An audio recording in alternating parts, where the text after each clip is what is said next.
Palabra Fiel presenta Un despertar en la palabra con Leonel Obispo.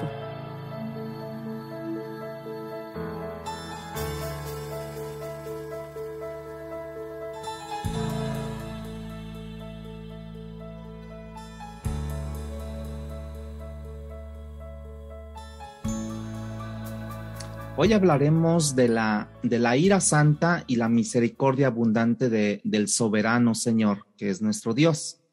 Para eso quiero que vayan abriendo su Biblia en el libro de Judas, en el capítulo 1. Hoy abordaremos los versículos 11 al 16. La semana pasada hablamos de un Dios lento para la ira y grande en misericordia, ¿verdad? ¿Se acuerdan de ese tema? Y hoy estaremos dándole continuidad al mensaje. Y es paradójico, hermanos, es paradójico pensar que un Dios que es infinitamente misericordioso tenga la capacidad de airarse más que cualquier otro ser en el universo entero. Lo voy a poner así: Satanás no podría airarse más que nuestro Dios. De la misma manera que el amor de Dios es infinito, su gracia es infinita, su poder es infinito, su santidad es infinita. De la misma manera, su ira santa es infinita, ¿sí? Y a nosotros se nos hace difícil concebirlo porque estamos entendiendo desde una planicie humana esto, ¿sí? De cómo estas dos cosas pueden coexistir: su gracia, su misericordia, ¿sí? Y su amor, y también a la vez su ira. Porque nosotros continuamente estamos pensando en categorías humanas, hermanos, como seres humanos que somos, ¿sí? Y ahí lo aterrizamos nosotros. No nos imaginamos que un Dios pueda ser misericordioso con alguien aquí, y al mismo tiempo tener una ira extraordinaria con alguien de este otro lado. Y eso es lo que hace ser un Dios, tener la capacidad de actuar de una forma diferente al mismo tiempo. Y no nos imaginamos cómo puede ser eso, porque nuestra forma de ser es totalmente humana, ¿sí? Es otra cosa que no podemos entender. Por ejemplo, nosotros, cuando yo estoy enojado, cuando estoy airado, y usted también me puede confirmar esto, ¿verdad? Cuando usted está airado, ¿qué es lo que primero refleja? Se refleja en su cara, ¿sí o no? Cuando está enojado, ¿sí? No saluda, no nos gusta responder, y cuando nos sentimos todos amorosos, todo lo contrario, somos gentiles, amables, y nosotros no sabemos experimentar ambas emociones al mismo tiempo. Pero en la vida de Cristo Jesús, o en la vida de Dios, sí se puede reflejar ambas cosas. Sin embargo, nuestro Dios, el Dios misericordioso, es capaz de ser un Dios de ira, tan misericordioso, también de ira al mismo tiempo. Hay una ilustración para entender mejor esto. Nos da el pastor John Piper, y creo que esta es la mejor para dejarnos ver cómo es esto posible, ¿no? Donde le preguntó a alguien de cómo era posible el uso de esta situación de tener a un Dios misericordioso y tener un Dios de ira. Y él lo pudo ilustrar de esta forma. El pastor habla de cómo en un huracán, por ejemplo, el mar pudiera estar sumamente embravecido, ¿sí? Con olas tan grandes como, por ejemplo, cuando vienen los huracanes, ¿sí? Que miden hasta 7 metros de altura las olas, ¿sí? Casi 3 pisos de alto, y sin embargo, unos metros más abajo, de la misma ola, debajo del mar, está completamente en calma. El mismo mar con dos expresiones completamente diferentes. Exterior, es embravecido el mar, y abajo del mar, todo bonanza. O sea, una opuesta de la otra, ¿sí? Eso nos da una idea cómo Dios puede experimentar un amor incondicional por aquellos que le aman, y también puede experimentar una ira santa en contra de aquellos que comprometen el diseño de Dios, su verdad, su ley, su palabra, ¿sí? Violar la ley de Dios es deshonrar su carácter, y es algo que Dios no toma a la ligera esto. Y a nosotros nos conviene que Dios no tome a la ligera cuando nosotros violentamos su carácter, porque Dios, haberlo hecho de otra forma, nosotros viviríamos vidas libertinas con todas las consecuencias por practicar ese estilo de vida. Ese es el libertinaje en el que estamos viviendo o el que estamos viendo de estos falsos maestros de Judas que presenta, a los que Judas está haciendo alusión, precisamente porque ellos están violentando la ley de Dios, violentando el carácter de Dios y no creyendo en esa justicia, ira santa de nuestro Dios. La semana pasada vimos que como Judas empleó 13 historias en el Antiguo Testamento para enseñarnos a aquellos que estarían escuchando o dando lectura en su carta en ese momento cuando él escribió, y ahora para enseñarnos a nosotros en estos días, ¿sí? Y Judas habló en primer lugar de la incredulidad del pueblo hebreo en el desierto, ¿se acuerdan? Una incredulidad que los llevó a la práctica de múltiples pecados, y como Dios terminó con más de 600,000 judíos por un espacio de 40 años, básicamente por su incredulidad. Mencionamos también la historia de los ángeles que no guardaron su dignidad, su posición, y cómo Dios los encerró en prisiones de oscuridad hasta el día de hoy, para el resto de la eternidad. Y finalmente hablamos de las ciudades de Sodoma y Gomorra, como en su inmoralidad sexual Dios los fulminó, hizo llover fuego del cielo, fuego azufre, para exterminar esas dos ciudades. Es increíble pensar que algunos de los juicios más severos que encontramos en la historia bíblica, hermanos, han venido por consecuencias de la inmoralidad sexual del hombre. Aún dentro de su propio pueblo tenemos el caso de Sodoma y Gomorra, y un poquito más adelante veremos otro caso de las historias bíblicas, ¿sí? Así es que veamos Judas capítulo 1, versículo 11. Y comienza diciendo de esta forma: hay de ellos porque han seguido el camino de Caín. ¿Sí? Hay de ellos porque han seguido el camino de Caín y se lanzaron por el lucro en el error de Balaam y perecieron en la contradicción de Coré. Esta parte de Judas comienza con un ay, si se dan cuenta. Ese es uno de los oráculos del Antiguo Testamento. En el lenguaje hebreo había dos tipos de oráculos: oráculos de bendición, que comenzaban usualmente con bienaventurado, benditos, bendito el hombre, en el Salmo 1, Salmo 2 y muchos salmos, bienaventurados los pacificadores, que habla ya en Mateo, el Señor Jesús.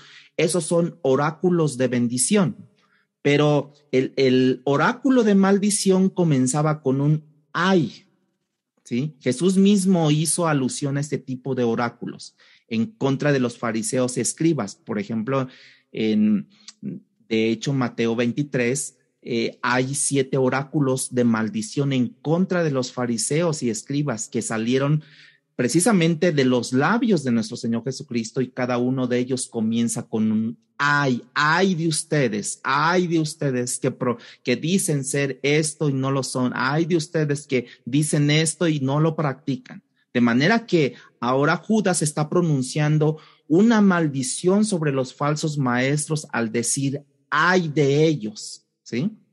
¿Sí? En este verso 11 hay 3 personajes que él va a usar para enseñarnos algo acerca del juicio que les esperan a los falsos maestros, pero también para enseñarnos algo a nosotros, de una manera de aplicación. Judas dice que esta gente siguió el camino de Caín, que por lucro se lanzaron tras el error de Balaam y que cayeron en la rebelión de Coré, ¿sí? Vamos a descifrar todo esto. El camino de Caín. Ustedes recordarán que Caín mató a su hermano Abel. No creo que Judas en esta ocasión está diciendo esa historia de que los falsos maestros son homicidas. No creo que esté por ahí el plan de Judas. No es el punto. Pero Judas está apuntando a algo en el corazón de Caín, ¿sí? Caín era un hombre rebelde, al igual que todos los falsos maestros que se rebelaron contra Dios. El Señor rechazó la ofrenda de Caín porque su corazón no estaba bien delante de Dios. De la misma manera que el Señor estaba rechazando la enseñanza de estos falsos maestros porque su corazón tampoco estaba muy bien, que digamos. Caín no solamente mostró su corazón desalineado con Dios al traer el sacrificio de adoración a su Dios, sino que también lo mostró al no arrepentirse cuando fue confrontado con Dios. Y lamentablemente muchas veces nos ocurre algo similar, hermanos. Cuando las cosas no van bien, cuando las cosas no van en la dirección como nosotros entendemos, nosotros nos enojamos, ¿sí? Incluso contra el mismo Dios que ha permitido las circunstancias en las que yo me encuentro y está produciendo algo en mí, un enojo contra Dios. Caín no amó a su hermano, es obvio, y estos falsos maestros no amaron al prójimo, no amaron a las ovejas. Cristo había comprado a esas ovejas a precio de sangre, y esos falsos maestros predicaban en nombre de Dios, como tampoco entendemos que ellos constantemente eran falsos porque no amaban a las ovejas. Había mentira en ellos y estaba siendo ocultados ante los hermanos sus vidas de ellos. Y decimos eso porque la mentira diríamos que es la antítesis de todo lo que es Dios. Y estos falsos maestros predicaban una mentira, vivían una mentira. Por tanto, ellos no escaparían del juicio de Dios. Por eso empieza Judas con un ay de ellos. ¿Sí? Es un juicio contra ellos. Por tanto, hermanos, mi acto de adoración, lo que acabamos de cantar nosotros, lo que ustedes, espero que lo hayan cantado, espero que se hayan unido con nosotros, ahí se mostraba la letra, y que lo estén cantando, no nomás que lo estén escuchando allí como si nada pasara. Mi adoración cuando estamos cantando juntos sería igualmente rechazado de parte de Dios.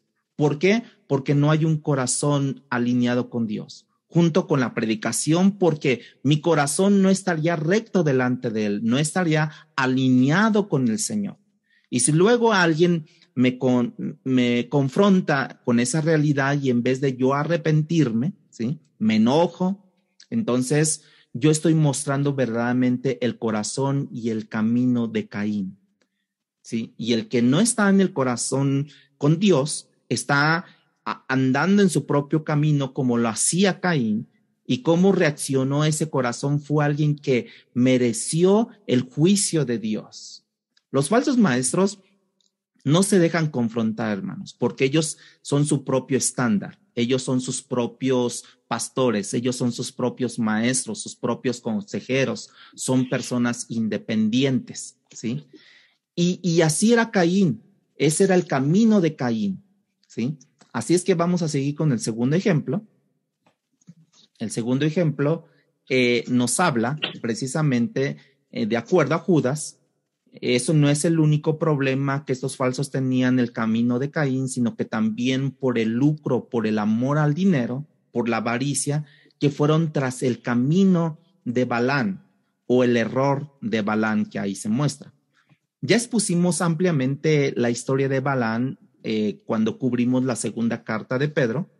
Balán comenzó bien como profeta que bendecía a Israel, pero el rey de Balac, ¿sí?, de los moabitas, estaba preocupado por la expansión del pueblo de Israel. Así es que envió un emisario con una oferta de dinero a Balán para que maldijera al pueblo judío. Y él rechazó, Balán rechazó eso porque Jehová nunca iba a permitir tal cosa.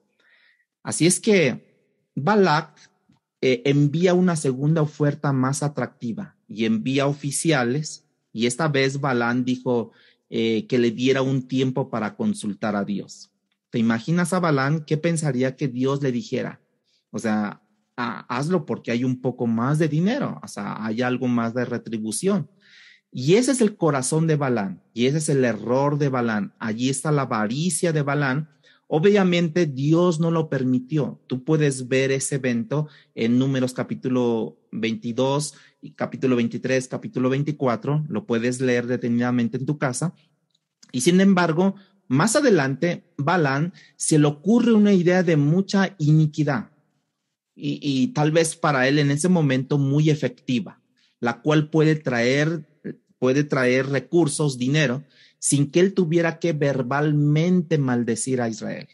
Y él instruye a Balac, rey de Moab, a que las mujeres moabitas entren en relaciones sexuales con los varones hebreos, incluso hasta incurrir en la práctica de orgías. Y con esa práctica de inmoralidad sexual se encendió la ira de Jehová contra su propio pueblo. Y dice la Biblia que en ese día cayeron 23,000 personas por haber cometido esta falta, porque no era permitido para Dios que otro pueblo se juntara con el pueblo de Israel, ¿sí? Así es que, una vez más, podemos ver que los juicios más severos que Dios ha impuesto a su pueblo es debido a la inmoralidad sexual. ¿Están de acuerdo hasta aquí? ¿Están conmigo hasta aquí? Aquello que Dios ha santificado es lo que nosotros terminamos corrompiendo cuando caminamos en esa dirección de desviar nuestro corazón, de desalinear nuestro corazón hacia los caminos de Dios. Hablando de las consecuencias severas que frecuentemente han venido en el relato bíblico de las historias, por ejemplo, de David y su adulterio con Betsabé, lo más triste es que las consecuencias mayores no las paga David, no las paga él, o sea, lo más fuerte, sino lo paga tristemente su descendencia, comenzando con el hijo que él mismo concibió con Betsabé. ¿Se acuerdan que murió a los 7 días? ¿Sí? Y luego su hijo Amnón termina violando a su media hermana Tamar, ¿sí? Y su hijo Absalón mata a Amnón, a su medio hermano, y eventualmente sus soldados matan a Absalón. Y aquí tú tienes que el error de Balaam no solamente es su avaricia, el error de Balaam es la inmoralidad sexual que él promovió en medio del pueblo judío, que los llevó a tener 23,000 muertes en un solo día. Ahí tú lo ves, ese relato, y lo puedes leer en Josué capítulo 24. Dice que Balaam practicó también, no solamente fue el error de la avaricia, sino que promovió la cuestión de la inmoralidad sexual. Y dicen en Josué 24 que también él practicó la hechicería, la adivinación. Y tú puedes ver cuando puede el hombre caer, cuando él comienza a alejarse de Dios, empieza a caer, a descender hasta lo más bajo. Aquel que Balaam, que en un momento dado cuidaba al pueblo de Israel, les traía profecía al pueblo de Israel, ¿sí? O sea, entró la avaricia en él, provocó o incitó a la inmoralidad sexual de Israel y tarde o temprano practicó la hechicería. ¿Cuán bajo puede caer el hombre, hermanos? Cuando comienza a alejarse de Dios. Primero, él es un avaro en su corazón, nadie lo conocía, luego se muestra o mostró su inmoralidad sexual y luego muestra el espíritu de adivinación que Jehová también en su momento juzgó y murió Balaam. El tercer ejemplo que Judas usa es la rebelión de Coré. Algunos de ustedes están a lo mejor familiarizados con esta rebelión de Coré. La rebelión de Coré en el libro de Números, capítulo 16, en esencia consistió en esto. Dejen comentarles.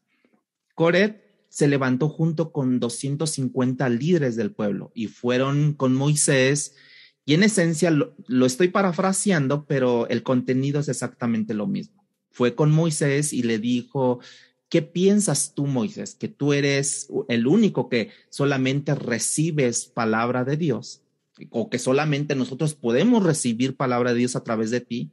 Dios habla a través de todos nosotros y Moisés con la mansedumbre que él tiene, recuerde que Dios dice que no hubo nadie tan manso y tan humilde como Moisés en su tiempo. En su mansedumbre, Moisés dice que yo quisiera que todos profetizaran de la misma manera que yo lo estoy haciendo, o que yo hablara, o que Dios les trajera revelación, pero este es asunto solamente de Jehová que tiene que él resolver. Así es que Moisés convoca por dirección de Dios, convoca a este Coret y a los 250 líderes para juntarse alrededor de la tienda del tabernáculo y que Jehová decida qué hacer. Y Jehová da orden a Moisés de que todo el mundo se retire bien lejos de alguna de las tiendas de las familias de estos 250 líderes junto con lo de Coré. El problema de Coré, hermanos, es el problema de rebelión, que no acepta la autoridad que Dios ha colocado sobre él. Así que Dios tiene un diseño y ese diseño hay una delegación de autoridad y de respeto que Dios demanda que aquellos que estamos debajo de la autoridad debemos de seguir. Coré era uno de ellos. La razón por la que es el problema cuando violentamos la línea de autoridad es porque la rebelión no es en contra de la autoridad que tengo inmediatamente encima, sino contra el Dios que ha delegado la autoridad, ¿sí?, sobre esa persona y ahora está dirigiéndose así el diseño de Dios para nosotros. Hermanos, cuando estudiamos la Biblia con cuidado, una de las cosas que aborrece Dios es el espíritu de rebeldía. De hecho, el hijo rebelde en el Antiguo Testamento estaba expuesto a sacarlo de la ciudad, incluso a apedrearlo. Y esa nos da una idea de cuánto Dios aborrece la rebeldía, ¿sí? Dios sabe que nosotros estamos en el problema que estamos hoy, porque en una ocasión Lucifer y sus ángeles se rebelaron contra Dios. Adán se rebeló contra el que fue el diseño de Dios, y Dios sabe que el espíritu de rebelión en una congregación o dentro de un equipo de trabajo causa división, y Dios está en contra de la división. En esencia, la rebelión que se dice que dan algunas enseñanzas, dicen que yo he determinado seguir el camino conforme a mi propia sabiduría, o sea que no escuchan consejos, sino que yo me rebelo y yo creo que yo tengo la sabiduría porque yo he pasado y reflexionado y realmente el camino que yo puedo seguir es un mejor camino que el que tú me estás haciendo seguir. Y el plan que yo pueda diseñar es mejor que el tuyo. Casi le estamos diciendo eso a Dios. Y eso es la rebelión como piensa. Y Dios da órdenes a Moisés que instruya al pueblo que se retire de la casa de Coré, de los alrededores de Datán y de Abirán, ¿sí? Y en un momento dado, repentinamente, la tierra, dice la Biblia, que se abrió y se los tragó y se oían sus voces mientras ellos estaban siendo ahogados. Es como se abrió un socavón así grandísimo y fueron absorbidos por la tierra. Eso tú lo puedes leer en Números 16. Léelo en tu casa, Números 16. De manera que yo te animo, hermano, a que no hables mal de tu hermano, que no hables mal de tus líderes, a que cultives la unidad del espíritu en el vínculo de la paz de la que habla Efesios capítulo 4. Porque de lo contrario, entonces incurriremos en el camino de Coré, ¿sí? En el camino de estar hablando, de estar diciendo cosas de la rebeldía.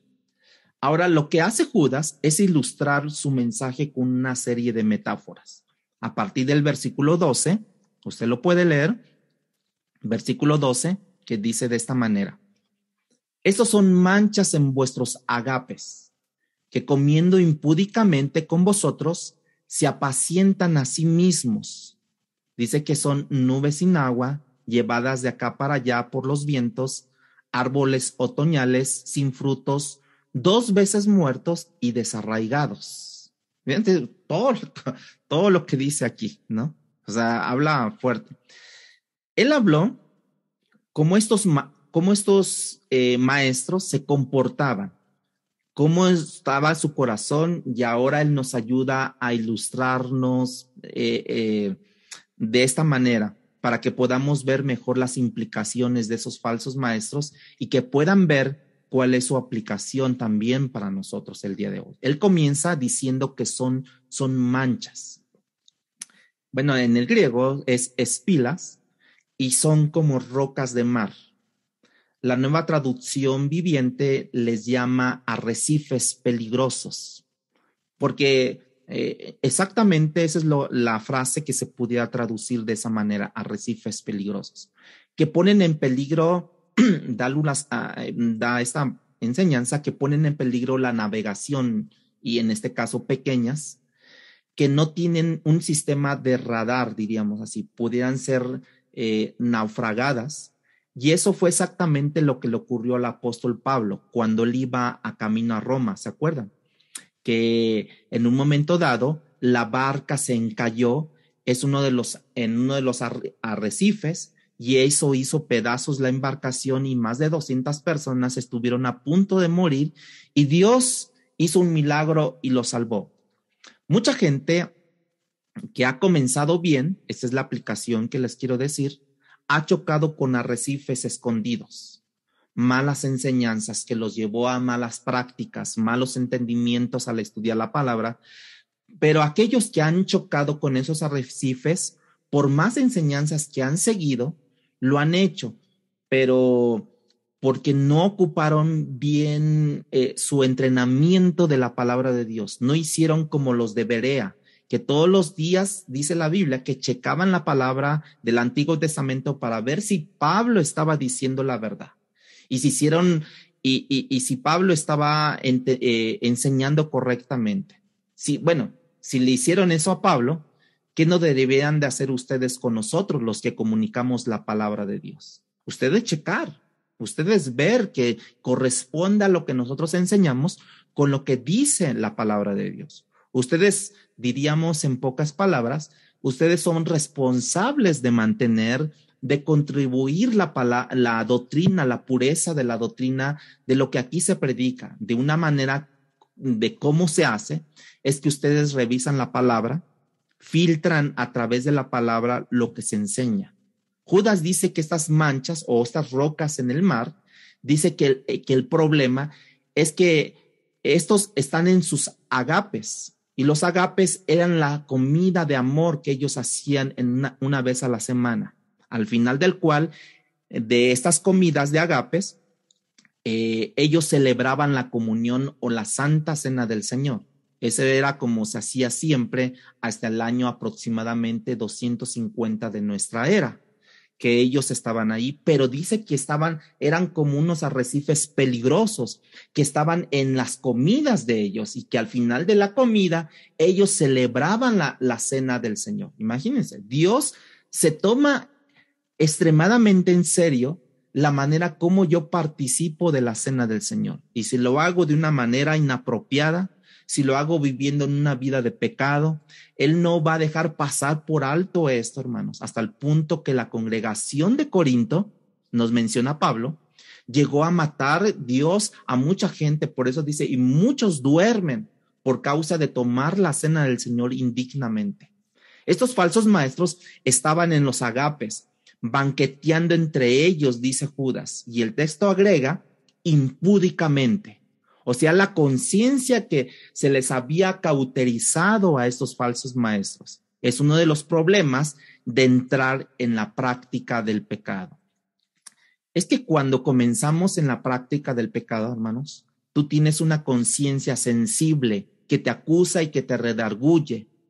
Pero llega un momento que la conciencia se va cada vez más siendo insensible, y hay un punto en que tu conciencia ni siquiera reacciona ante el pecado. Llega un momento incluso donde tú ni siquiera te sientes redarguido por la conciencia, más bien tú disfrutas del pecado. Y esos falsos maestros hacían esto sin ningún temor, ¿sí? La segunda metáfora que quiero comentarles dice que se apacientan a sí mismos ahí. Probablemente habían escalado posiciones de pastorado, dice que eran maestros entre ellos, falsos, pero maestros, ¿sí?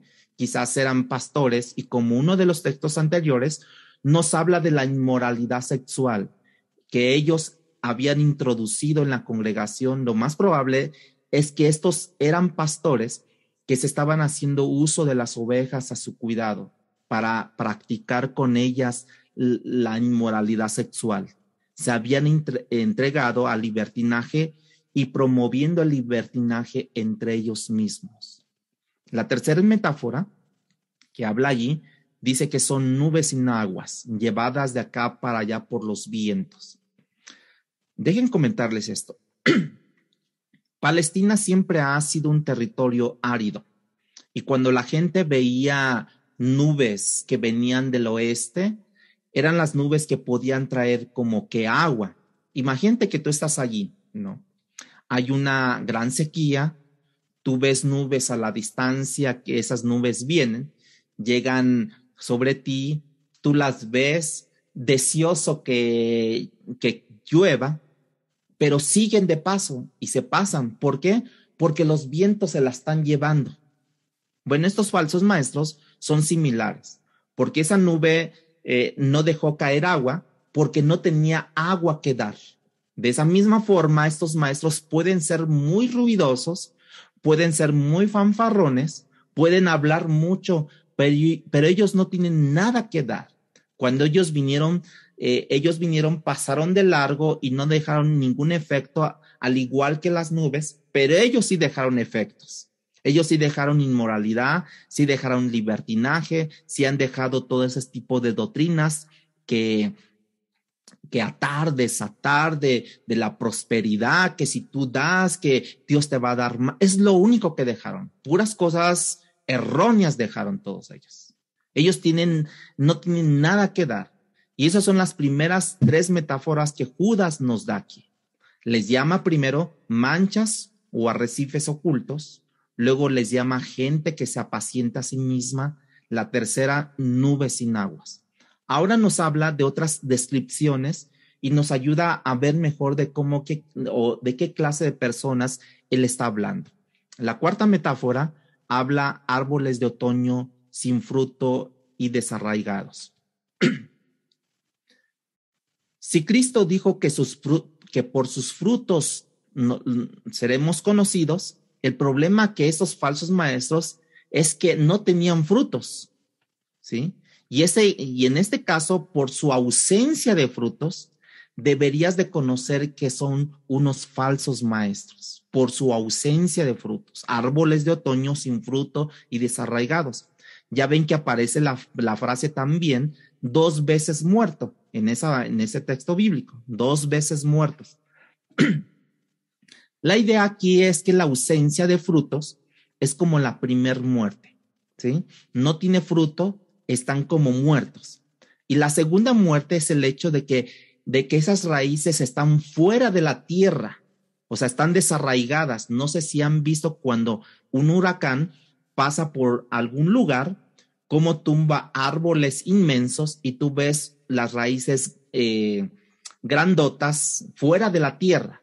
Bueno, ese es el árbol, este árbol que está así, prácticamente está muerto. Se va a morir porque ya no tiene dónde nutrirse. Y estos falsos maestros lucen como estos árboles sin fruto. Y 2, están desarraigados. Por eso es que ellos tienen esta similitud de 2 veces muerto que habla aquí, ¿sí? Porque ellos no tienen sus raíces en la palabra de Dios. Pero eso no nos puede ocurrir a nosotros como ovejas, hermanos. Si nosotros no nos cuidamos, nuestras vidas comienzan a lucir cada vez menos fruto, hasta dejar de dar fruto. Y eventualmente tampoco estamos anclados en la palabra de Dios y por tanto nos parecemos a árboles desarraigados, parecemos muertos 2 veces, como está hablando aquí Judas. Así es que nosotros tenemos que plantarnos en la palabra de Dios, tenemos que estar arraigados en la palabra de Dios y dar frutos. Todo aquel que te dice, no, yo estoy en la palabra de Dios, no, yo leo la palabra de Dios, no, yo oro a Dios y demás cosas. Bueno, y si tú no ves frutos, entonces no está dando a entender que tú estás arraigado, estás plantado, estás dando frutos. ¿Por qué? Porque tu ausencia de frutos está diciendo que no estás arraigado, que no estás plantado y por consecuencia no das frutos de arrepentimiento. La quinta metáfora dice que son fieras ondas del mar que espuman su propia vergüenza, dice la quinta metáfora. ¿Han visto esto de las olas que se levantan ¿Han visto esas olas como se levantan fuerte que chocan contra las rocas? Cuando chocan, como que dejan una espuma arriba de la roca, ¿sí?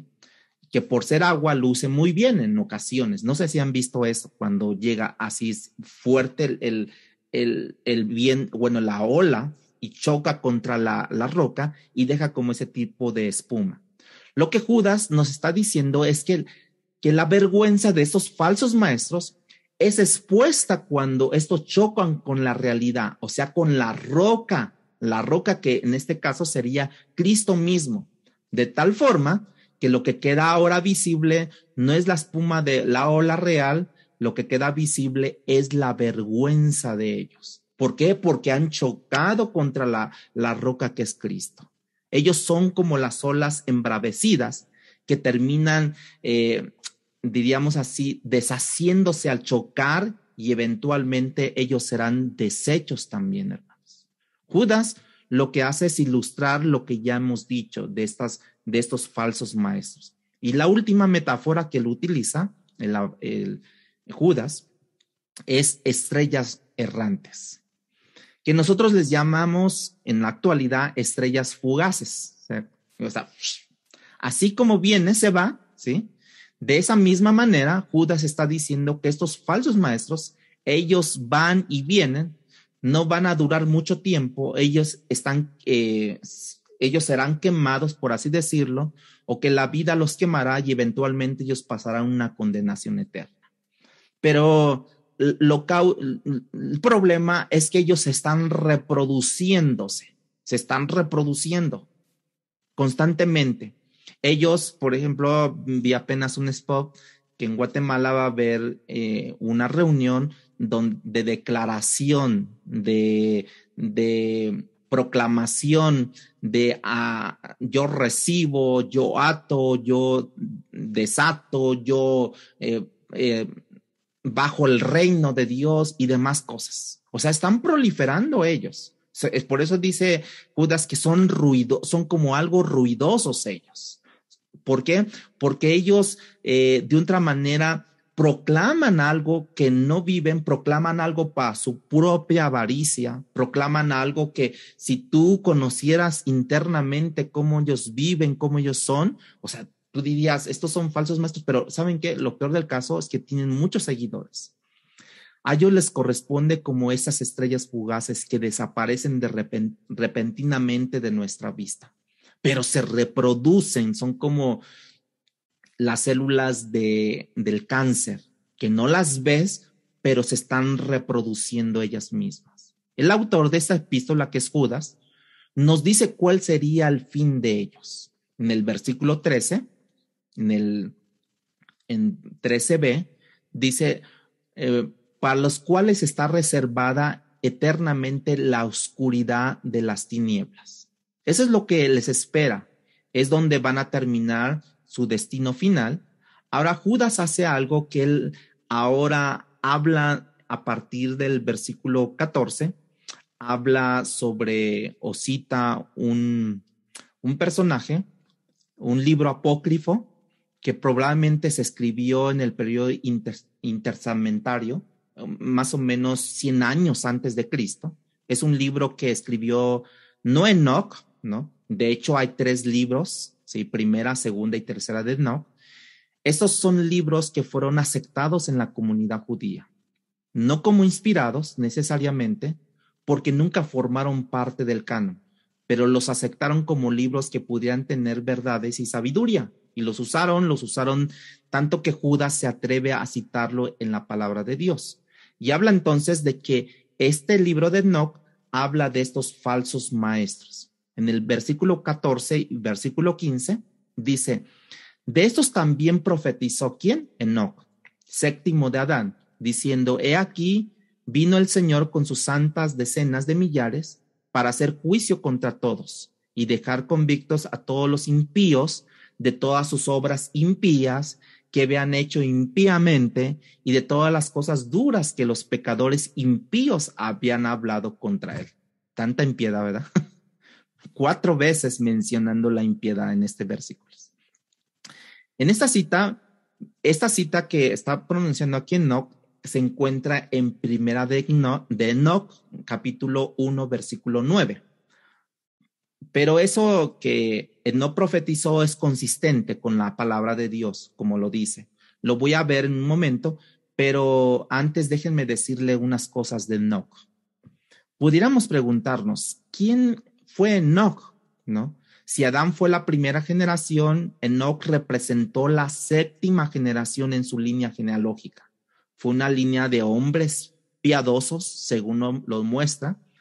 Lo interesante es que cuando tú lees acerca de Adán, y la segunda y la tercera hasta la sexta generación, de estos, todos ellos tú lees lo siguiente. Por ejemplo, Adán vivió tantos años y murió. Y así sucesivamente, hasta la séptima. Y así sucesivamente. Pero llegas a la séptima generación, que es de Enoc, y en este caso dice que Enoc vivió 65 años y tuvo a Matusalén. Y luego Enoc caminó con Dios por 300 años. Caminó, nos dice que no dice que él conoció a Dios, sino dice que caminó los próximos 3 siglos con Dios. ¿Sí? 3 siglos de fidelidad y de repente Dios se lo llevó. ¿Sí? El libro de Hebreos, por ejemplo, habla de Enoc y habla de un hombre como el que estamos describiendo aquí. Quizás Enoc perteneció a ese grupo de hombres que ese mismo de autor de los Hebreos, en el capítulo 11, versículo 38, dice que el mundo no era digno de ellos. ¿Te imaginas que tú puedas pertenecer a un grupo de mujeres y hombres que han caminado tan fiel con Dios y tan cercanamente que Dios dice, me los llevo porque el mundo no es digno de ustedes? ¿Te imaginas estar dentro de esa lista? A manera de aplicación, si lo pudiéramos decir, pudiéramos preguntarnos nosotros, a manera de aplicación, ¿conocemos a Dios o estamos caminando con Dios? ¿Hacemos un devocional por la mañana o estamos caminando con Dios? El problema de estar caminando con Dios implica caminar en la verdad de Dios, el único camino donde tú encuentras precisamente bendición. ¿Y qué fue lo que no profetizó sobre estos falsos maestros, hermanos? También se aplica a nosotros. Y esto es consistente, porque no tenemos el libro de Enoc como inspirado, pero es consistente con otros pasajes de la Biblia. Por ejemplo, Apocalipsis capítulo 19 dice que cuando el Señor venga a juzgar la tierra y dice que Él viene acompañado de su ejército celestial. Es consistente con lo que dice Daniel capítulo 7, versículo 10, que cuando el Señor se siente sobre su trono a juzgar y sus libros fueron abiertos, Él estaba rodeado de sus ángeles, estaba rodeado de millares de ángeles, también de Zacarías. Es consistente con lo que dice Enoc referente a todo esto, que Él vendrá con sus santos ángeles a juzgar a estas personas. Todos estos textos hablan de un juicio donde el Señor está acompañado de sus ejércitos, ¿sí? Entonces, ¿qué es lo que tenemos hasta ahora de lo que ya hemos platicado? Tenemos 3 personajes. El primero Caín, el segundo Balaam, el tercero Coré, con sus historias, sus enseñanzas, sus aplicaciones para nuestras vidas. Tenemos también 6 metáforas para ilustrar a estos hombres cómo eran. Eran manchas o arrecifes peligrosos, se apacentaban a sí mismos, eran nubes sin aguas, árboles sin frutos, olas furiosas y estrellas errantes. Ahora Judas se prepara para concluir estos versículos. En el versículo 16 dice que estos son murmuradores, querellosos, que andan según sus propios deseos, cuya boca habla cosas infladas, aludando a las personas para sacar provecho. En la versión Nueva Traducción Viviente, a ver si la tienes por ahí, Santi, en la Nueva Traducción Viviente dice que estas personas son individuos, son rezongones, que se quejan de todo y viven solo para satisfacer sus deseos. son fanfarrones que se jactan de sí mismos y aludan a otros para conseguir lo que quieren. Es en la versión Nueva Traducción Viviente. Judas les llama murmuradores a estos, ¿sí? Se quejan de todo, se quejan de la vida que les tocó vivir, ¿sí? Nosotros no tenemos idea, hermano, de cuánto pecaminoso es para Dios el espíritu de queja. Hay un versículo que dice que la queja debilita el espíritu, ¿sí? Pero le voy a ilustrar y enseñar porque esta es una conclusión del texto mismo que estamos leyendo. Hay un versículo, Números capítulo 14, versículo 1 y 2. Se nos relata una parte de la historia del pueblo judío en el desierto donde el pueblo viene a quejarse contra Moisés. Números capítulo 14, versículo 1 y 2. Dice, entonces la congregación gritó y dio voces, y el pueblo lloró aquella noche, imagínense, y se quejaron contra Moisés y contra Aarón, todos los hijos de Israel, y les dijo toda la multitud, ojalá muriéramos en la tierra de Egipto o en este desierto, ojalá muriéramos. En otras palabras, está aquí vivo, ¿no? Están aquí vivos ellos. Pero ellos dicen, sería mejor que yo hubiera muerto en Egipto, como esclavo, como ahí todo apretado, o si hubiésemos muerto aquí en el desierto, hubiésemos acabado ya, hubiésemos sido mucho mejor. ¿Contra quién se estaban quejando en esta ocasión? Contra Moisés y Aarón. O sea, ellos se estaban quejando debajo del cielo, o sea, en esta parte se estaban quejando ante la humanidad, se estaban quejando, ¿sí? Ahora, por encima del sol hay otra perspectiva, o sea que en este caso con Dios, que es real, y en el versículo 26 y 27 de ese mismo capítulo que estamos leyendo, en el versículo 26 y 27 de Números, capítulo 14, 26 y 27 dice, y Jehová habló a Moisés y a Aarón, diciendo, ¿hasta cuándo oiré esta depravada multitud que murmura contra mí? Las querellas de los hijos de Israel que de mí se quejan. O sea, ¿no se estaban quejando con Moisés y Aarón? No. ¿Y quién fue, en este caso, quien los puso allí a ellos como líderes? Dios. ¿Quién fue el que los delegó? Dios. ¿Quién fue el que les dio autoridad sobre ellos? Dios. Dice el Señor, yo soy quien orquesto toda tu vida, dice el Señor. Yo soy el que permito cierta enfermedad. Yo soy el que permito cierta circunstancia en tu vida. Entonces, ¿por qué te quejas contra Moisés y contra Aarón? Ahora escucha el versículo 28 y 29 de ese mismo capítulo. Vean allí. Escucha la reacción del soberano misericordioso. Y dice de esta manera, diles, vivo yo, dice Jehová, que según habéis hablado a mis oídos, así haré yo con vosotros. En este desierto caerán vuestros cuerpos, todo el número de los que fueron contados de entre vosotros de 20 años arriba, los cuales han murmurado contra mí. Vean cómo Dios los está poniendo allí. Por eso les decía que el Dios tan misericordioso que los sacó de Egipto y que abrió el mar rojo y que pasaron ellos y demás, estuvieron ahí 40 años y dice que más de 600,000 personas murieron en un lapso de 40 años ahí. ¿Por qué? Porque precisamente estaban murmurando. Ahora, no quiere decir que ellos iban a vivir eternamente. Eso lo entendemos, ¿no?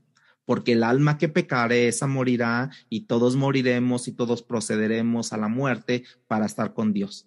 Pero en este caso, ellos murieron básicamente, o muchos de ellos murieron porque murmuraron contra Dios, porque murmuraron contra Moisés, porque murmuraron la autoridad suprema que era Dios. Hermanos, si dos pajarillos no se caen al suelo con el consentimiento de Dios, no hay nada que a ti te ocurra, incluyendo accidentes de carro, incluyendo enfermedades, la muerte de algún ser querido, que no haya nada, absolutamente nada que no haya pasado por las manos de Cristo primero, hermanos.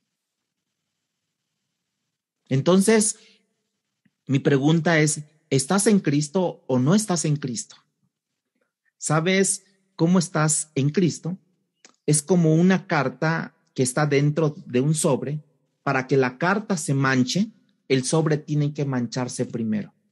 Para que algo llegue a ti, tiene que pasar primero por el filtro de Cristo. Si te vas a quejar con alguien, ve a Dios y cuéntaselo. No lo estés divulgando. Esos falsos maestros eran quejumbrosos, no muy diferentes a los hijos de Dios de hoy en día. Recuerda que un espíritu de queja nace de un espíritu de rebelión, y el espíritu de rebelión es el que da origen a todos los demás pecados en los que ya hablamos. Es una rebelión contra el orden establecido por Dios, hermanos. Pero Judas también dice que esta gente andaba en sus propias pasiones, en lo que estábamos leyendo en Judas, en sus deseos. Esas dos cosas van de la mano. El espíritu de queja va de la mano con el espíritu de rebelión, y el espíritu de rebelión es el que decide vivir conforme a su propia pasión. Versículo 16 dice así. Versículo 16, sección B, dice, cuya boca hablan cosas infladas. O sea, que hablan con arrogancia, son fanfarrones, hacen alarde de su poder, que ahora yo digo 1, 2, 3, hacen alarde de su poder, que camina sobre esta línea y el Espíritu Santo te va a tocar, y ahí hacen todo ese tipo de teatro, hermanos. Le dan órdenes a Dios, ¿sí? Lo hacen, alarden de su poder, de su autoridad, de su posición, de lo que sabían, para impresionar a la gente. ¿Usted lo ha visto esto? Yo lo he visto un buen de esto. ¿Cuán diferente es ese espíritu al espíritu de humildad y de mansedumbre que se vio en el Señor Jesucristo? ¿Cuándo dijo Jesucristo a la 1, a las 2, a las 3? No. Y vean cuál es la diferencia de la humildad de Cristo. La humildad tan así, tan simple, tan grandiosa, es que Él descendió del cielo, dejó su trono de gloria. Ahí habla de una humildad para venirse a entrar en este mundo perverso, corrompido, y te habla de una humildad. ¿Quiénes de nosotros ahora nos dicen hoy por hoy, sabes qué? Vende tu casa de 3 millones de pesos y vas a vivir en una chocita de 500 pesos. ¿Quiénes de ustedes van a hacer eso? Cristo dejó su trono de gloria. Y finalmente, ahí dice, ahí en el versículo 13b, dice, o 16b, ¿no? Algo así estamos leyendo.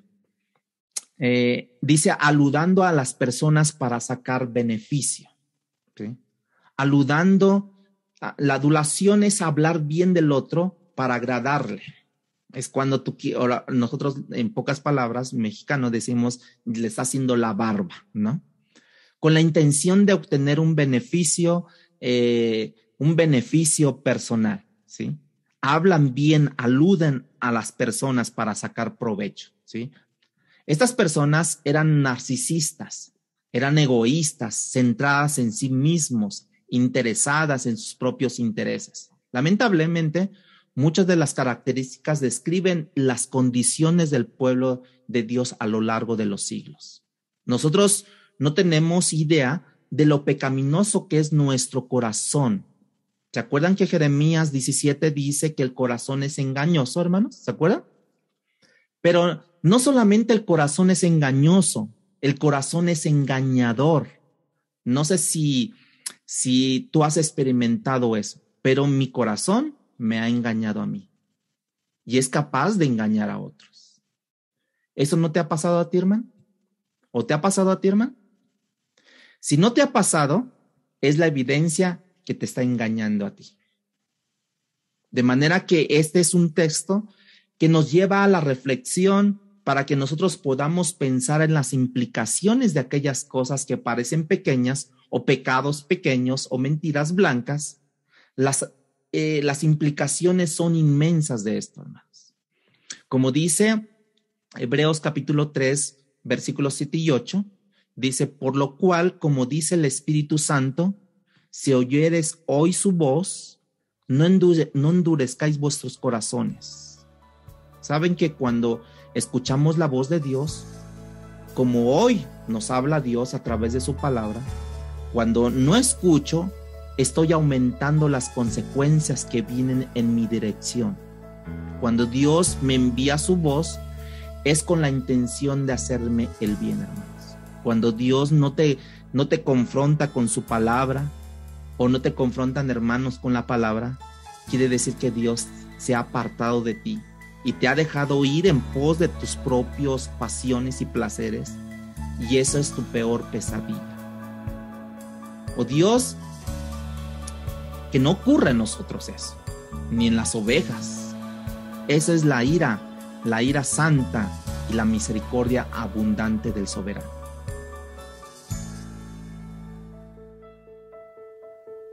Palabra Fiel presentó Un despertar en la palabra. No olvides buscarnos en Facebook y YouTube como Iglesia Palabra Fiel CDMX y seguir las transmisiones por Zoom de cada domingo.